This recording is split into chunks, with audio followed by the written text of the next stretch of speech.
The value that workforce solutions groups bring is they bring a united voice to the table around workforce development, workforce training, especially for those who are underserved or who don't usually have a place at the table.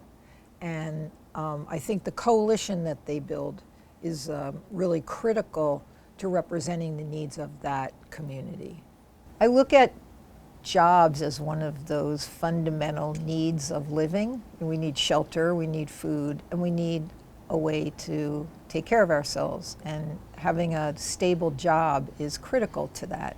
A way to provide for yourself or your family and your family is a fundamental need. And there are so many people that don't have access to the workforce of today, or as a workforce evolves, they don't have access to that. They don't have doors to enter. And so I think that was why it was so important to Senator Donnelly that he really felt it was a justice issue. And it was also a survival issue, that we need to make sure that people have stable jobs and incomes where they can support themselves and their families. And I absolutely believe in that as well, and that's why I think workforce development and workforce training is so important. A structure that people can believe in and that has a track record of being used wisely, efficiently, and to the benefit of the people who it was set up to serve. And I think the fact that it is, for the most part, maintained by a Commonwealth corporation gives it gives a comfort level to all of us that the right things are being done. And I think Commonwealth Corporation has proven over and over again that they have been really phenomenal stewards of that money. Especially, I think we need to increase our vocational opportunities for people. I think we need to use the best practices that we have around the Commonwealth for successful voc ed and ensure that everybody has access to it, everyone who wants it. I think it really brings the work and school together in a way that really benefits people, especially if they're not traditional learners where they sit down at a desk and memorize things, but they're doers and they need to be involved. And I think that's really, really important.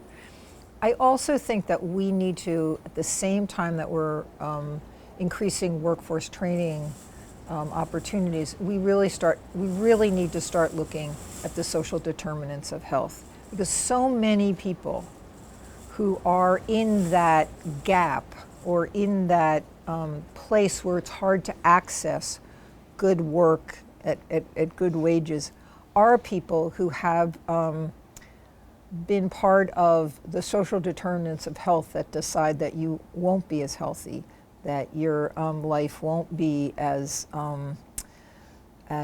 your ability to take care of yourself will be compromised because of so much of what's happened to you as a child or in your teenage years. And if we don't start to actually address those issues, we're always going to be playing catch up with people to try and get them to try and solve a problem that we should have solved a long time ago for them. So it's really, not only is it the morally right thing to do, but it's the economically right thing to do. That if we can have kids growing up in stable environments, where can we reduce trauma, where we can ensure they have health care, where we can make sure people have good, decent food on the table, that will all allow these kids to grow up and be able to participate in the workforce of today and the future. So those things become really, really important, and they need to go hand in hand with, I think, workforce training.